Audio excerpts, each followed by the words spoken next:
Hi friends, welcome to Rajahmundry home recipes. ఈరోజు మన ఛానల్లో ఎన్నో ఆరోగ్య ప్రయోజనాలున్న రాగి జావని రెండు విధాలుగా ఎలా తయారు చేసుకోవాలో చూపిస్తున్నా. ఇలా కలర్ఫుల్గా రాగి జావ చేసిస్తే రాగి జావ ఇష్టపడని పిల్లలు కూడా చాలా ఇష్టంగా తాగుతారు. రాగుల్లో కాల్షియం ఉంటుందని మనందరికీ తెలిసిందే. రోజుకొక గ్లాస్ చొప్పున రాగి జావ తాగితే పిల్లలు కానీ పెద్దలు కానీ ఎముకలు అనేవి స్ట్రాంగ్గా ఉంటాయి. షుగర్ లెవెల్ కంట్రోల్ చేస్తుంది. ఐరన్ ఎక్కువగా ఉంటుంది. హెమోగ్లోబిన్ పెంచుతుంది. హార్ట్ హెల్త్ని చాలా బాగా కంట్రోల్ చేస్తుంది. ఇలా చెప్పుకుంటూ పోతే ఎన్నో ప్రయోజనాలు. జావ చేసుకోవడానికి ముందుగా రాగులను శుభ్రంగా కడిగేసి తడి లేకుండా ఆరబెట్టుకొని ఈ విధంగా రాగి పిండిని అయితే తయారు చేసుకోవాలి. బయట కొన్న రాగి పిండి కన్నా కూడా ఇంట్లో తయారు చేసిన రాగి పిండితో రాగి జావ అనేది ఇంకా టేస్టీగా అయితే ఉంటుంది. జావ చేసుకోవడానికి నేను ఈ కప్పులో సగం మాత్రమే రాగి పిండిని అయితే తీసుకుంటున్నా. జావ చేసేటప్పుడు ఎప్పుడైనా కూడా కాస్త పెద్దగా ఉండే గిన్నె తీసుకోండి. చిన్న గిన్నెలో రాగి జావ చేసుకుంటే అది పొంగిపోతుంది. ఈ కప్లో సగం వేసుకున్నాను కదా, అదే కప్ తోటి నీళ్ళు వచ్చి 5 కప్పుల దాకా వేసుకుంటున్నా. రాగి జావ చేసుకోవడానికి వేడి నీళ్ళు మరిగిపెట్టి చన్నీటిలో రాగి పిండి కలిపి శ్రమ పడే కన్నా కూడా ఇలా చేసుకుంటే పని సులువు అవుతుంది. టేస్ట్ కూడా బాగుంటుంది. 5 కప్పులు నీళ్ళు వేసిన తర్వాత పిండిలోకి నీళ్ళంతా కూడా బాగా కలిసేలాగా గరిటెతోటి ఉండలు లేకుండా బాగా మిక్స్ చేసేసుకోండి. ఇలా మిక్స్ చేసిన తర్వాత ఇదేమన్నా మనకి తిక్కుగా అనిపిస్తే కనుక ఇంకొక కప్పు దాకా నీళ్ళు వేసుకోండి. అంటే ఈ కప్తో అరకప్పు పండి తీసుకున్నాను కదా, 6 కప్పుల దాకా నీళ్ళు అనేది వేసుకున్నా. ఇప్పుడు ఈ గిన్నె స్టవ్ మీద పెట్టి మీడియం ఫ్లేమ్లో పెట్టుకుని 5 నిమిషాల పాటు కలుపుతా కుక్ చేసుకోండి. 5 నిమిషాలు ఈ విధంగా కలుపుతా కుక్ చేసేటప్పటికి మనకి జావ కలర్ కూడా కాస్త చేంజ్ అవుతుంది. ఇలా చేంజ్ అయిన తర్వాత ఫ్లేమ్ని లో ఫ్లేమ్లో పెట్టుకుని 10 నుంచి 15 నిమిషాల పాటు మధ్య మధ్యలో గరిటెతో కలుపుతా కుక్ చేసుకోండి. బబుల్స్ వస్తూ కాస్త థిక్నెస్ వచ్చేంత వరకు కూడా ఉడికించుకోవాలి. ఇది ఉడికేటప్పుడు కూడా మంచి స్మెల్ కూడా వస్తుంది. మనకి కాస్త బబుల్స్ వస్తూ దగ్గరగా ఉడుకుతుంది. జావని ఇలా ఎక్కువసేపు ఉడికించడం వల్ల జావ తాగేటప్పుడు కడుపులో నిప్పు కూడా లేకుండా ఉంటుంది. చూస్తున్నారు కదా, ఇలా బబుల్స్ వస్తూ కొంచెం థిక్నెస్ వస్తే సరిపోతుంది. ఇది ఈ స్టేజ్లో ఉండగా స్టవ్ ఆఫ్ చేసేసుకోండి. చల్లారిన తర్వాత మరి కాస్త థిక్నెస్ అయితే వస్తుంది. జావ తాగాలి అనుకున్న ముందు రోజే ఇలా కుండలో వేసేసుకొని చక్కగా పక్కన పెట్టేశారు అంటే టేస్ట్ అనేది చాలా బాగుంటుంది. మా చిన్నప్పుడు మా అమ్మమ్మ అయితే కనుక జావ ముందు రోజునైతే కాసేసి ఇలా చక్కగా కుండలో వేసేసి పెట్టేసి నెక్స్ట్ డే మార్నింగ్ మజ్జిగ కలిపిచ్చేది. చాలా బాగుండేది. ఇప్పుడైతే జావకి మనం మజ్జిగనైతే ప్రిపేర్ చేసుకుందాం.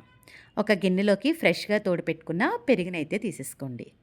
మీకు ఎంత క్వాంటిటీ కావాలో అంత పెరుగుని తీసుకోండి. మజ్జిగ కవంతో ఈ విధంగా చక్కగా మజ్జిగలాగా చిలికేసుకోవాలి.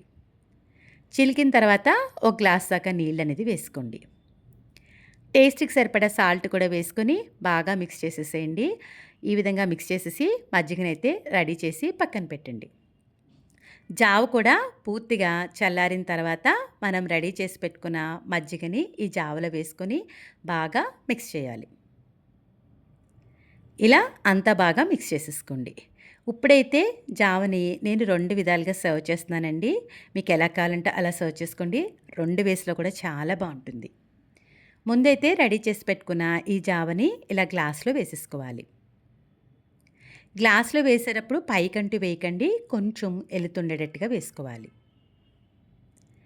అలానే ఇంకొక గ్లాస్లో కూడా మనం రెడీ చేసి పెట్టుకున్న జావను వేసేసుకోండి. ఇలా అంతా రెడీ చేసుకున్న తర్వాత దీంట్లోకి హాఫ్ లెమన్ దాకా వేస్తున్నాను. లెమన్ వేయడం వల్ల పుల్లగా ఉండి ఫ్లేవర్ చాలా బాగుంటుంది. సన్నగా కట్ చేసి పెట్టుకున్న ఆనియన్ అలానే పచ్చిమిర్చి కూడా వేసేసుకోండి. దీంట్లో కూడా సన్నగా కట్ చేసి పెట్టుకున్న ఆనియన్ పచ్చిమిర్చి వేసుకోవాలి. లెమన్ వేసిన గ్లాసులోకి ఒక్కసారి ఆనియన్ అంతా కూడా బాగా కలిసేలాగా కలిపేసుకోండి. జావ తాగేటప్పుడు ఆ ఆనియన్ పచ్చిమిర్చి పంటికి తగులుతూ చాలా బాగుంటుంది. దీంట్లోకి ఒక హాఫ్ స్పూన్ దాకా చాట్ మసాలా వేసుకోండి. ఫ్లేవర్ అయితే మట్టుకు చాలా బాగుంటుంది. చాట్ మసాలా అనేది నాకైతే చాలా బాగా నచ్చుతుంది. తినేటప్పుడు ఆనియన్ తగులుతూ చాట్ మసాలా ఫ్లేవర్ తగులుతూ చాలా బాగుంటుంది. అంతేనండి, ఎన్నో ఆరోగ్య ప్రయోజనాలున్న రాగి జావ అయితే రెడీ అయిపోయింది. కలర్ఫుల్ రాగి జావ ఎలా తయారు చేసుకోవాలో చూద్దాం. పిల్లల ఎముకలు స్ట్రాంగ్గా ఎదగాలి అంటే ప్రతిరోజు రాగి జావ తాగించాలని మనందరికీ తెలిసిందే. రెగ్యులర్గా చేసే జావ అయితే పిల్లలు అంత ఇష్టంగా తాగరండి. ఇలా కాస్త కలర్ఫుల్గా అలానే హెల్తీగా చేసి ఇవ్వండి. పిల్లలైతే చాలా ఎంజాయ్ చేస్తూ తాగుతారు. అంతేకాదండి, ఈ జావ తీసుకోవడం వల్ల వాళ్ళ బ్లడ్ లెవెల్ కూడా చాలా బాగా ఇంప్రూవ్ అవుతుంది. ఇప్పుడైతే ప్రాసెస్ చూద్దామా? దీనికోసం ఇలా కాస్త చిన్నగా ఉండే బీట్రూట్ తీసుకొని దానిపైన స్కిన్ పీల్చేసి ముక్కలుగా కట్ చేసుకోండి. ముక్కలు మరీ చిన్నగా అవసరం లేదు. ఇలా క్యూబ్స్‌గా కట్ చేసుకున్నా సరిపోతుంది. ఇప్పుడు ఒక బౌల్‌లోకి కట్ చేసి పెట్టుకున్న బీట్రూట్ ముక్కలు వేసుకొని దాంట్లోకి కొద్దిగా వాటర్ యాడ్ చేసి పక్కకు పెట్టేసేయండి. ఇంకొక బౌల్ తీసుకొని దాంట్లోకి 2 స్పూన్ల దాకా సబ్జాను వేసుకుంటున్నా. దీంట్లో కూడా కొద్దిగా వాటర్ యాడ్ చేసి స్పూన్‌తో కలిపేసి ఒక 15 మినిట్స్ పాటు పక్కన వదిలేసారంటే సబ్జా చక్కగా నానుతుంది. మనం వాటర్ వేసుకున్న బీట్రూట్ ముక్కల్ని స్టవ్ మీద పెట్టి ఫ్లేమ్‌ని మీడియం ఫ్లేమ్‌లో పెట్టుకొని మూత పెట్టి ఒక్క 10 నిమిషాల పాటు ఉడికించారు అంటే బీట్రూట్ అనేది చక్కగా ఉడుకుతుంది. 10 నిమిషాల తర్వాత మూత తీసి చూద్దాము. ఇలా ఫోర్క్‌ని గుచ్చారంటే ఈజీగా దిగిపోతే ఉడికిపోయినట్టు. ఇప్పుడు స్టవ్ ఆఫ్ చేసేసి పూర్తిగా చల్లారనివ్వండి. రాగి జావ చేసుకోవడానికి ఒక బౌల్లోకి 2 స్పూన్ల దాకా రాగి పిండినైతే తీసుకుంటున్నా. దీంట్లోకి కొద్దిగా వాటర్ యాడ్ చేసుకొని ఉండలు లేకుండా కలిపేసి పక్కకు పెట్టేసుకోండి. ఇలా ముందుగానే రాగి పిండిని కలిపితే మనం వాటర్లో వేసేటప్పుడు ఉండలు కట్టకుండా ఉంటుంది. జావ కాసుకోవడానికి కాస్త తిగ్గా ఉండే ప్యాన్లోకి టీ గ్లాస్ అంత వాటర్ని అయితే తీసుకుంటున్నా. స్టవ్ ఆన్ చేసి మీడియం ఫ్లేమ్లో పెట్టుకుని వాటర్ని రోలింగ్ బాయిల్ అవ్వనివ్వాలి. ఇలా రోలింగ్ బాయిల్ అయిన తర్వాత ఫ్లేమ్ని లో ఫ్లేమ్లో పెట్టుకుని కలిపి పెట్టుకున్న రాగి పిండి వేసుకొని కంటిన్యూషన్గా ఒక 5 నిమిషాల పాటు కలుపుతా కుక్ చేసుకోండి. మీరు ఏ మాత్రం హై ఫ్లేమ్లో పెట్టినా ఉండలు చుట్టేస్తుంది. తర్వాత మీడియం ఫ్లేమ్లో పెట్టుకుని ఇలా మధ్య మధ్యలో గరిటెతో కలుపుతూ మినిమం ఒక 10 నిమిషాలన్నా ఉడికిస్తే ఈ విధంగా థిక్నెస్గా చక్కగా ఉడుకుతుంది.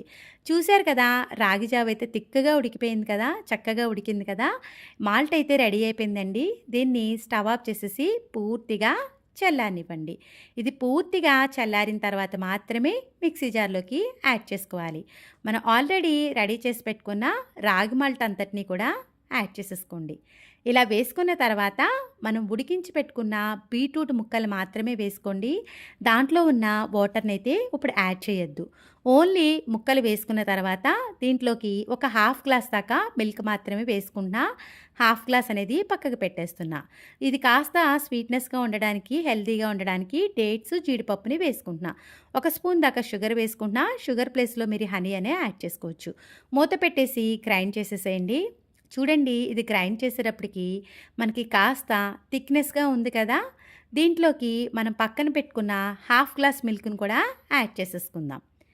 వేసుకున్న తర్వాత మనం ఆల్రెడీ ఉడికించుకునేటప్పుడు బీట్రూట్లో వాటర్ వచ్చేస్తుంది కదా, ఇలా కలర్ వాటరు, దాన్ని కూడా వేసుకున్నారంటే ఇంకా కాస్త కలర్ఫుల్గా ఉంటుంది. మూత పెట్టేసి గ్రైండ్ చేశారంటే ఈ విధంగా మనకి కాస్త పల్చగా తయారవుతుంది. చూశారు కదా, జ్యూస్ అయితే రెడీ అయిపోయింది. ఇప్పుడు సర్వింగ్ గ్లాస్లో సర్వ్ చేసుకోవడానికి నానబెట్టుకున్న సబ్జాని ఒక స్పూన్ దాకా వేసుకుంటున్నా. ఇలా 2 గ్లాసుల్లోకి సబ్జా వేసిన తర్వాత రెడీ చేసి పెట్టుకున్న రాగి జావనైతే వేసేసుకోవాలి. చూడండి ఎంత కలర్ఫుల్గా ఉందో కదా, మనకే చూస్తుంటే తాగాలి అనిపిస్తుంది కదా. ఇంకా పిల్లలు ఎంత అట్రాక్ట్ అయి తాగుతారో మీరే ఆలోచించండి. ఇది మరి కాస్త హెల్తీగా ఉండడానికి గ్రేట్ చేసి పెట్టుకున్న డ్రై ఫ్రూట్స్ని కూడా వేసి సర్వ్ చేసేసుకోండి. ఇంకా ఇష్టంగా తాగాలి పిల్లలు అనుకుంటే దీన్ని ఫ్రిడ్జ్లో పెట్టేసి కూల్గా సర్వ్ చేయండి. ఐస్ క్రీమ్ లాగా ఎంజాయ్ చేస్తూ తాగుతారు. చూసారు కదా, కలర్ఫుల్ రాగి జావ తయారు చేసుకోవడం ఇంత ఈజీ అనిపించిందా? వీడియో నచ్చేసిందా? అయితే ఒక్క లైక్ ఇవ్వండి. మీరు ఇలా లైక్ ఇవ్వడం వల్ల మన వీడియో ఇలాంటి మరికొంతమందికి అయితే రికమెండ్ అవుతుంది. ఇంకెందుకు ఆలస్యం, మీరు కూడా ఈ రాగి జావని ట్రై చేసి ఎలా వచ్చిందనేది మీ అమూల్యమైన ఫీడ్బ్యాక్ని నా కామెంట్ సెక్షన్లో తెలియజేయండి. Thanks for watching my video. Please like, comment, share, subscribe my channel.